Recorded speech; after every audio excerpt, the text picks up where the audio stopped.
उधर योजना आयोग की गरीबी की परिभाषा पर अब खुद सरकार के अंदर से सवाल उठने लगे हैं। शहर और गांव में रहने वाले गरीबों को जो पैमाना योजना आयोग ने तय किया है उसे केंद्रीय मंत्री कपिल सिब्बल ने खारिज कर दिया है।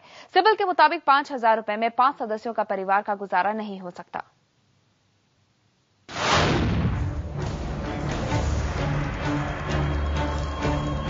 योजना आयोग कहता है कि गांव में रहने वाले 5 सदस्यों के परिवार की आय हर महीने 4,080 रुपए और शहर में रहने वाले 5 सदस्यों के परिवार की आय अगर 5,000 रुपए है तो वो गरीबी की रेखा के ऊपर है। योजना आयोग की गरीबी की इस परिभाषा पर खुद सरकार के खास मंत्री ने सवाल उठा दिए। केंद्रीय मंत्री कपिल सिब्बल योजना आयोग की गरीबी की परिभाषा को मानने को तैयार नहीं है। उनके मुताबिक गरीबी की ऐसी परिभाषा गलत है। The Planning Commission says that you have households who live at 5,000 rupees a month, and those who live above 5,000 rupees are not part of the poverty line. Obviously, there's something wrong with the definition of poverty in this country.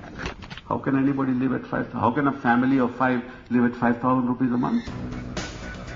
योजना आयोग ने दावा किया कि UPA सरकार के दौरान गरीबी में 15% की कमी आई है। आयोग का मानना है कि शहरों में 33 रुपए और गाँव में 27 रुपए प्रतिदिन खर्च करने वाले गरीब नहीं हैं। लेकिन योजना आयोग की गरीबी की परिभाषा पर खुद कांग्रेसियों में एक राय नहीं है। एक तरफ कपिल सिब्बल योजना आयोग से सहमत नहीं है तो दूसरी तरफ एक और केंद्रीय मंत्री श्री प्रकाश जायसवाल योजना आयोग पर सवाल उठाने को गलत मानते हैं। योजना आयोग कुछ आंकड़ों के आधार पर अपने निष्कर्ष देता है, उसमें कोई बहुत ज्यादा कमेंट्स देने की आवश्यकता नहीं है। योजना आयोग की नई गरीबी की परिभाषा पर सरकार की काफी किरकिरी हो रही है। ऊपर से कांग्रेस के प्रवक्ता राज बब्बर और कांग्रेस नेता रशीद मसूद ने ये कहकर कि मुंबई और दिल्ली में 12 रुपए और 5 रुपए में खाने की थाली मिल जाती है, आग में घी का काम किया। अब सरकार के सहयोगी भी योजना आयोग की गरीबी की परिभाषा को बदलने की मांग कर रहे हैं।